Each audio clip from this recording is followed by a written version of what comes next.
Hello and welcome to Clearview Television. We are reaching you live from Nigeria's capital city, Abuja.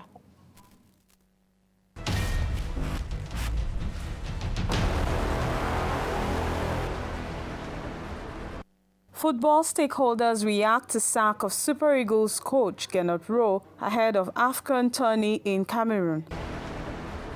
I want to see my children, former FANI-KAYODE's wife Precious weeps uncontrollably. Lion eats up hand of 2-year-old Yemeni girl during a family visit to the zoo.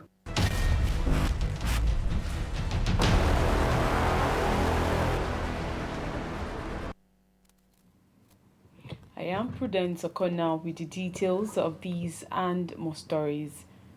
The Nigerian Football Federation has terminated the appointment of Rohr as Super Eagles coach and named former national team captain Austin Eguavoen as the team's interim boss. According to the NFF, Eguavoen, currently its technical director, becomes the technical advisor of the Super Eagles on an interim basis with immediate effect. Rohr, who has been in charge of the three-time African champions for the past 64 months, is Nigeria's longest-serving manager.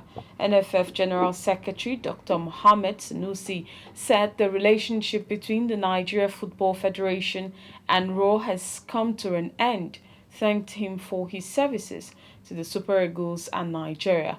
Eguavoen, a former Nigeria captain, was coach of the squad when it finished in third place at the African Cup of Nations in Egypt in 2006. He was on field captain when Super Eagles lifted the African Cup for the first time on away ground in Tunisia 27 years ago. It's no longer news that Nigeria's Super Eagles coach Rohr has been sacked after 5 years in the saddle and Augustine Eguavoen coming on board as interim replacement. This decision by the NFF has, however, raised mixed feelings among football enthusiasts in the country, with a majority in support and a few against the decision. Our reporter John Enemuwe, who was at the Moshood Abiola Stadium in Abuja to interact with football stakeholders on the way forward for Nigeria's football, considering that the African Cup of Nations will be coming up in less than 30 days in Cameroon. Should the NFF retain interim coach Augustine Eguavoen as the substantive manager, or rather immediately appoint a foreign technical advisor ahead of the tournament? While a few disagree with the sack, majority of football fans have hailed the decision by the NFF to fire the Super Eagles coach, Rohr. They stated that his dismissal was long overdue as they claimed he had run out of ideology to coach the Super Eagles. Rohr issue on the Nigerian issue is like a Nigerian factor. What is happening in Nigeria is like traditional way of appointment, because I have not seen anything that white man is doing that's our own certified coach that cannot do better than that in this country. But inferiority complex always affecting our situation. Our political way of appointment of the chief coach in the country. They know they are paying the white men higher than the blacks coach. But because of some political reasons, they have to go for the white man. And at the end of the day, what a white man can do, a black man can do better than that. The truth of the matter is the right thing must be done. If the man is not really doing well, then I think he needs to be sacked. Because what Nigeria need, is good results, positive thing. The guys are trying, the players.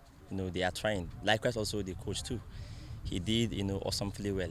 He tried his best, but I'm sure there must be a reason why the Nigerian Football Federation, sacked him. So, from my own perspective, I think this issue of sacking of the former manager, they would have sacked him since earlier before now. I don't really know why they kept, talking to the man. To me, it's somehow a good timing because you know that since he came as a coach, the nation have not come back with a trophy since. So it's better for us to put in a new person so that let's see if the decision is going to be great. So that let's see if the coach that is assigned now is going to be smile face of Nigeria. Some diehard fans of the coach, however, opposed the decision, stating that the timing of his sack was ill-timed, considering that the AFCON was just around the corner. Speaking further, they advised the NFF not to be in a hurry to appoint a foreign coach, as those previously appointed had failed the nation. On my own perspectives, it's not the right timing because it's close. They're supposed to allow him finish this one, then he can be sacked.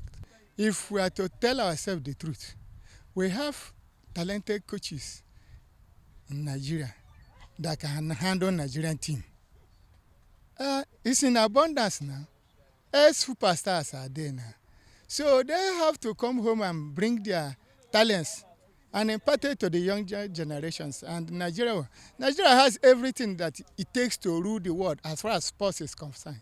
Nigeria is a country that's full of talent, players. Without coach, I'm not saying that we don't need coach, but there must be an arrowhead, an headway. Without coach, the talent of bunch of talent we have in Nigeria, for a little time, the coach can even do better than that white man of this. It won't affect. Nigeria as a nation, have managers or coaches, that can do better than some of the white men. From the bottom of my heart, I know Nigeria as a country, as a state or nation, have good managers that can do better than some of the white coaches, we are employing. You understand, but sometimes, they don't even give some of the black coaches the chance to actually, showcase their own talent. Rohr is the 12th foreign coach to have handled the Super Eagles of Nigeria, the first being Jelisa Victor, popularly known as Falatiko, who oversaw the 1976 AFCON and the 1978 World Cup qualifications. After the departure of Falatiko, the Nigeria Football Association hired former Portugal coach Otto Gloria to lead Nigeria through the 1980 African Cup of Nations. John Enemo reporting for Clearview Television. Precious Chikwendu, former wife of Chief FANI-KAYODE, wept uncontrollably, begging to be allowed to have access to her 4 children. Precious, who has filed for divorce in a customary court and is also pursuing a child custody suit against the ex-minister, said she has not been herself since FANI-KAYODE denied her access to her 4 boys. Her worry, she said, has been accentuated upon learning that one of the boys was injured. The video is not only directed to FANI-KAYODE, it is also directed to all women and people of conscience. Precious said she needs their help, obviously, to appeal to her former husband. The Nigerian army has been tasked to find dead or alive a notorious bandit leader, Bello Turji, said to be the mastermind of the recent killings in Sokoto and Zamfara states, both in northwest Nigeria. The Muslim rights concern Murik says until Bello Turji, whom it described as brutal and merciless, is apprehended, the defeat of terrorism and banditry in the 2 states will remain a mirage. Murik, in a statement by its director, Professor Ishak Akintola, said a commando-style operation may be needed to capture and disarm Turji. Shortly after the attack, a relative of one of those killed, who simply gave his name as Garba, blamed it on Turji-led faction of the terrorists that had occupied the entire Sokoto East Senatorial District. He said the criminals have imposed leaders in some villages and are collecting tithes, levies, and controlling those in such villages as slaves. According to reports, Mohammed Bello, also known as Turji, a notorious banditry kingpin, relocated his headquarters from Fakai in Zurmi, Zamfara State, to the east of Isa local government area of Sokoto State. The 27-year-old had on different occasions rejected peace deals from the state government. The only time Turji was said to have been open to dialogue was when Kaduna-based Islamic cleric Ahmed Gumi visited his camp in Zurmi, Zamfara State. Only last Tuesday, gunmen suspected to be bandits ambushed and burnt scores of passengers traveling from Sabon Birni local government area of Sokoto State to the state capital, Sokoto.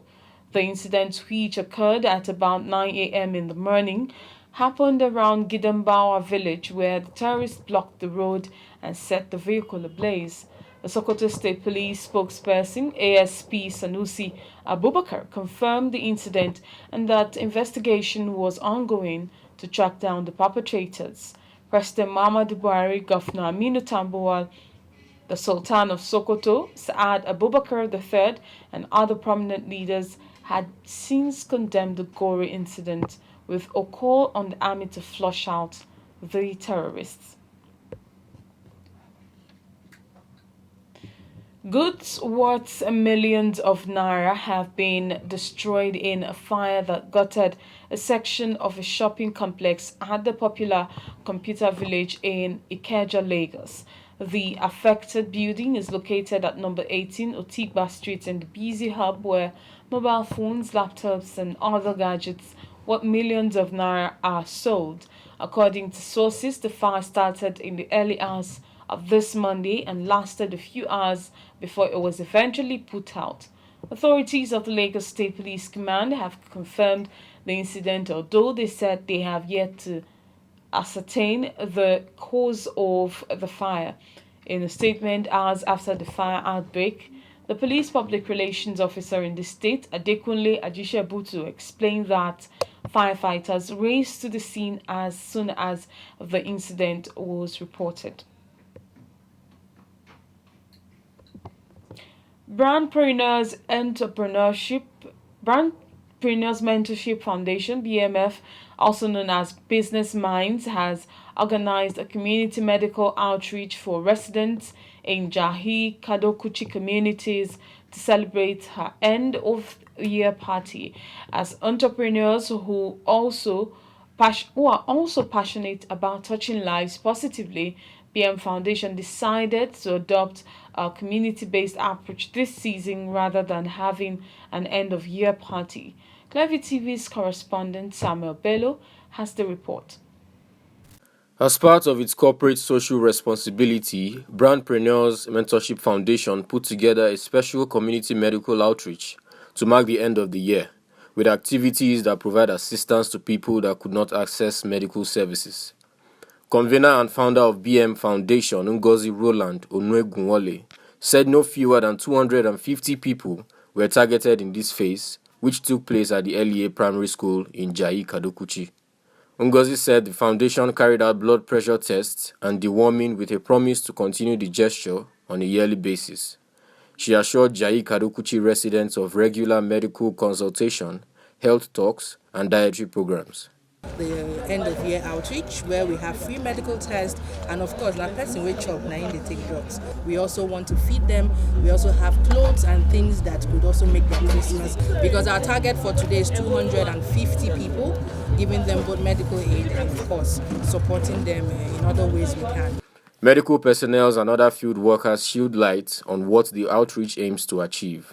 Especially in times like this, when we are celebrating love, it's a time to reach out to people without having them pay any dime, take care of them. They should come out at least, even though not every year, maybe twice in a year, to render care to people that are in need. It started very funny this morning because the rentals almost pulled me down, but God was there for me. I had to run around to do all things and to bring them together. We need people to participate and give out and reach to everybody this year. Just to donate for. We thought about reaching out. After all, that's what the foundation is about, right? And the best way to reach out, we thought of doing a medical outreach. Have an outreach with the community, medical outreach, give back to the community. Appreciation for everything, for how the year has gone so far. My advice for other foundations is to be parts that we are promoting today, we have to work together to ensure that the people actually experience and feel the impact of the organization. Some beneficiaries of the outreach who spoke to Clearview TV could not hold back their feelings, and just like Oliver Twist, they called on government and well-to-do individuals in the society to always be there for them. It helps to feed the people that don't have, and it helps to keep us safe because they also do health check. I appreciate them very well for the free checkup where I had this afternoon. I'm satisfied because they give me food, they give me drinks, they give me water and biscuits. Brandpreneurs Mentorship Foundation, BMF, was founded 2 years ago. The foundation is governed by an 11-man team, which coordinates its activities across the 6 geopolitical zones. Samuel Bello, reporting for Clearview Television. Kogi State Government has dragged the Economic and Financial Crimes Commission, EFCC, to court. Over the past months, the Anti-Graft Agency and the Kogi government have been at loggerheads over allegations that the state runs an account in Sterling Bank containing about 20 billion naira bailout loan. The EFCC had alleged that there were suspicious fraudulent activities related to the account. In August, the Federal High Court sitting in Lagos froze a Kogi State salary bailout account domiciled in Sterling Bank PLC following an ex parte application brought by the EFCC. The EFCC later claimed that the Central Bank of Nigeria has received 19.3 billion naira recovered from the state account domiciled in the bank. In its response, the state had asked the EFCC to apologize to the state governor, Yahya Bello, within 48 hours or face legal actions. In a statement on Sunday, the Kogi government said it has sued the commission at the State High Court demanding the sum of 35 billion naira as damages. And the Minister of State for Health, Dr. Olorunimbe Mamora, has given further insight into the federal government's plan to place on a red list countries that have placed Nigeria on a red list in the wake of the Omicron variant of the COVID-19. Dr. Mamora, who was a guest on a sister television station, said, contrary to claims that the said plan was on a tit-for-tat basis, the move was only expected to be in the best interest of the country. The minister also spoke on the danger of exit of many medical practitioners from the country in search of greener pastures abroad. According to him, health workers consider remuneration, conducive environment, available equipment, among other factors before leaving the shores of Nigeria. You're watching Clearview Television News. More stories to come after this break. Listen to this truth. We are growing by the day, and our viewership keeps growing on our different platforms. We are inviting you to advertise your goods and services with us at incredibly low rates. And do you have news for us? Script or video? Please contact us through our email address, clearviewnewsroom@gmail.com, or WhatsApp line 080-650-30-300. Again, 080-650-30-300. Welcome on board.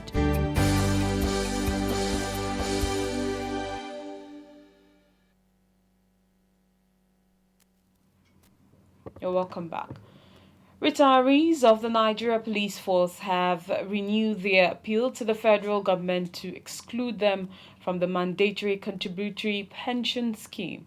They restated their appeal during a prayer session held in Kano, where they sought divine intervention on the matter in order to end what they described as their continued sufferings, despite putting in their best for the service of the nation. After serving one's nation, spending your youthful and early adult life in the service of your fatherland, expectations are that you retire from work to rest and engage in other productive activities. However, this is not so for the retirees from various public service in Nigeria. Among the retirees having a hard time after service are former police officers and men of the Nigerian Police Force. The retired police officers and personnel in Kano State are gathered here to express their grievances over the non-payment of their due benefits, pension, and gratuity. At a prayer section seeking God's intervention to end their plight, the retirees again called on the federal government to exempt them from inclusion in the contributory pension scheme for public service workers in the country. Our children are selling pure water by the roadside after serving the Nigerian police for good 35 years. Serving my nation for good 35 years. To be in this faith. To be sincere, I'm not happy. They should help us out of this situation. We are dying. Our people are dying. Our boys are not going to school. We cannot feed well. We are suffering. Sick are killing our members. So we are begging the president to look into our plight. If they don't do, we leave them with God. Though a bill seeking to exempt the Nigerian police force from the contributory pension scheme has passed its second reading in the House of Representatives, the retirees want the process for its final passage to be fast-tracked and assented to by the President Muhammad Buhari to save them from further sufferings. We see that it is necessary for us to come and do this prayer and call on the National Assembly to please come to our aid. Let them, as they promise us, let them complete the assignment. Let them call the public hearing so that they will do the third reading to enable police to be removed from this contribution pension scheme. As police retirees look forward to a better life after serving their fatherland, all eyes are now on the National Assembly to do the needful, as canvassed by this group of public service retirees. Nigerian-born Maricela Okpala has won the Most Beautiful Traditional Dress Award in the Miss Universe 2021 competition in Israel. Don Jazzy has also apologized to his teeming fans over an outburst in 2013. These and more stories as Florence Joshua brings us more on the entertainment segment. Welcome to our entertainment segment. Here to bring you juicy stories, I am Florence Joshua. This weekend was the premiere for the movie Aki and Popo, the party theme Old Nollywood. Trust your faves to channel this theme into a fashion show. The crown for the Miss Universe 2021 has been bestowed on Hanaz Sandhu from India. Hanaz is 21 years old. She won the 2021 70th Miss Universe with a representative from Paraguay coming second and South Africa third. Unfortunately, Nigeria didn't make it to the top 10, but at all, Miss Nigeria won the best costume in the Miss Universe contest. Maricela Okpala, who represented Nigeria, walked the runway in an Umawa costume at the contest held in Israel. Bovi, one of Nigeria's top-notch entertainers, in a recent post on his social media page, hinted that he's considering getting a second wife. Given his reason for wanting a second wife, the actor shared that he has been craving for it. He went further to ask who had taken his name to Shiloh. Shiloh is a Christian prayer program held annually. Bovi has been married to his wife, Chris, for over 10 years. Currently has 3 children with her, Bovi. Marvy's boss, Don Jazzy, recently spoke out how he met Wande Cole. Don Jazzy, who described Wande Cole as an amazing vocalist, said he discovered him when he went for a show in Unilag. Every separation hurts, whether amicably or not. Wande's exit was like when you train a child and then he has to go when he's an adult. It hurts, but I had to start building friendship all over again. You should know Wande's exit hurt me because I had to tweet about it. He, however, has apologized to us, his fans, for expressing his hurt on Twitter about Wande Cole's exit years ago. Oh, Jazzy, you do no wrong. It can be recalled that Wande Cole left Mohit, now Marvin Records, in 2013. Popular Nollywood actress and wife to Two-Face Annie Idibia has taken to social media to lament about family and friends who are entitled to one's money. She expressed dissatisfaction, however, with people who switch sides and begin to see one as a bad person when their requests are denied. Annie stated this while reacting to a video about how money can destroy relationships due to high expectations and constant demands from family members and friends. In a related news, Nigerian actress Kate Henshaw has filmed at people who feel they are entitled to people's money and think they can get to decide what people do with their money.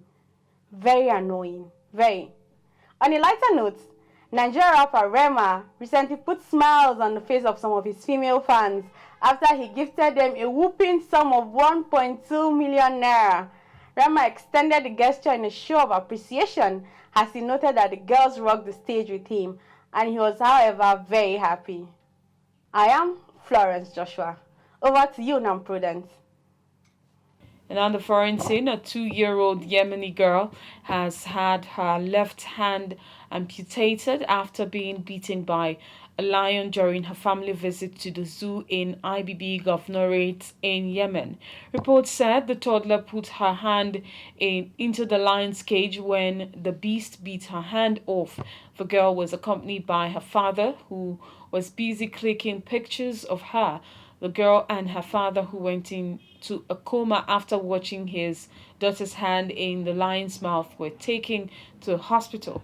Human rights advocates held the child's father and the administration of the zoo, which is under the control of the Al-Houthi militia, accountable for the tragedy. They also decried the administration's disregard for safety of the visitors, especially children, some of who tend to get closer to animals. That'll be all, but before we go, a look at our top stories.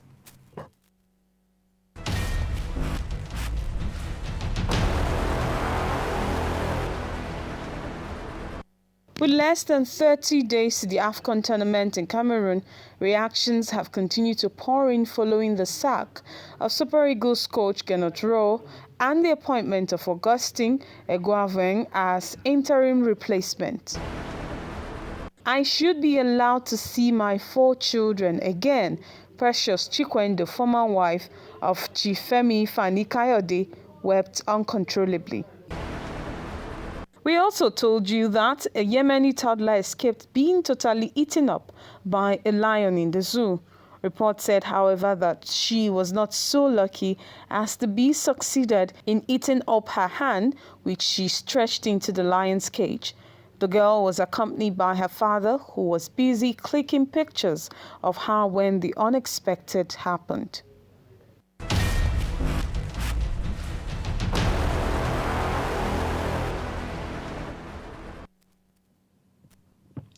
Remember to like us on Facebook at Clearview Television, follow us on Twitter at Clearview Online, follow us on Instagram at ClearviewTV_NG. Also remember to subscribe to our YouTube channel at Clearview TV.